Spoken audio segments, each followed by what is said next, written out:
What's up, you guys? Ignore my puffer's ears right here. He decided to tag along for the video today. So today we're going to be talking about the M1 iPad Pro and the M1 MacBook Pro.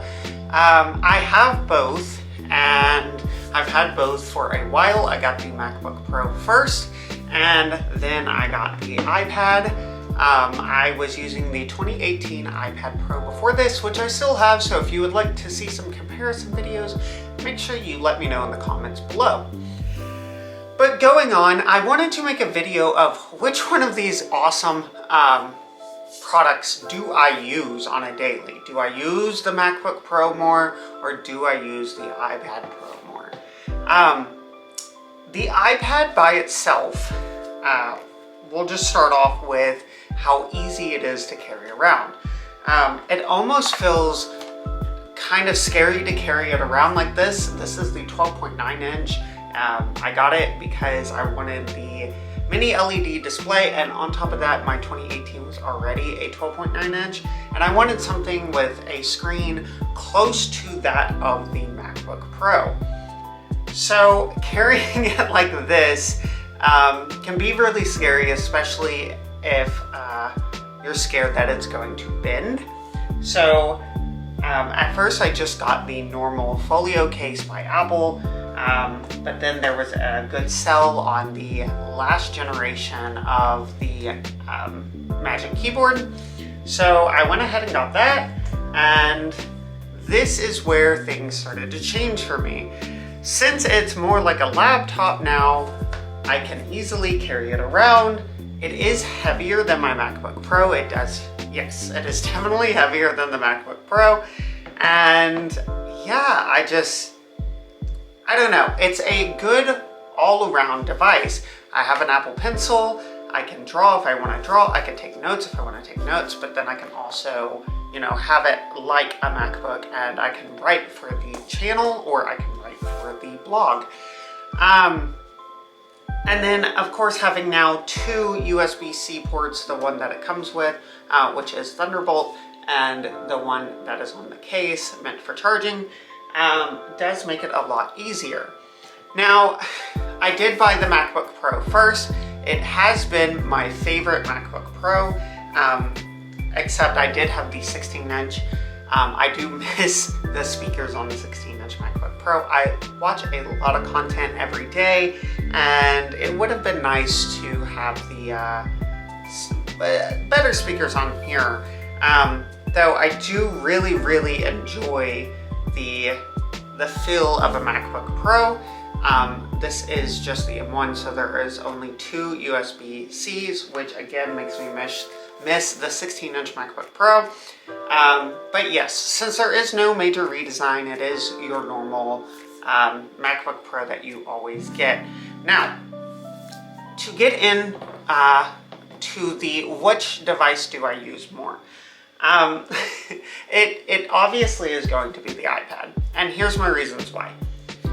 First off, again, with this case, I can carry it around. It acts like a MacBook. The UI of iOS is obviously lacking in some departments, right? But I can go ahead and I can write for the website.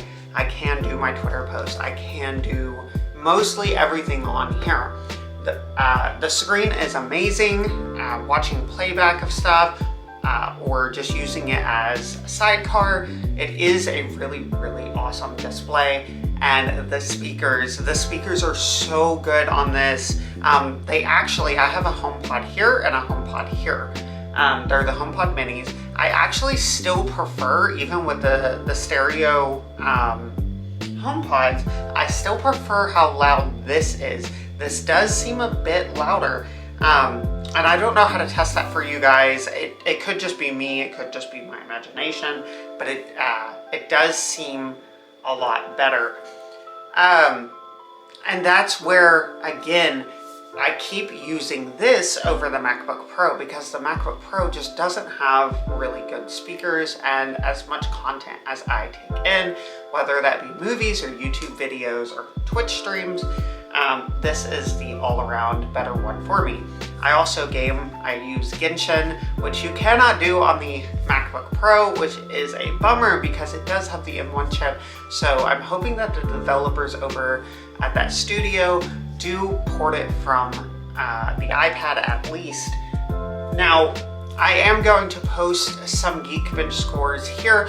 You will see the normal CPU benchmarking and you will see the graphics.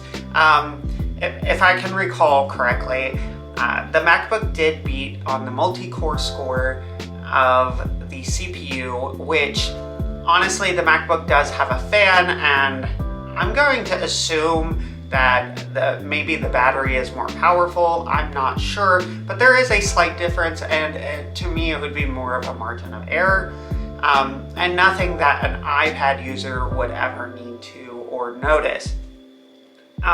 Now when it comes to graphics, as you can see, I believe the iPad beat the MacBook Pro. I don't know what happened there.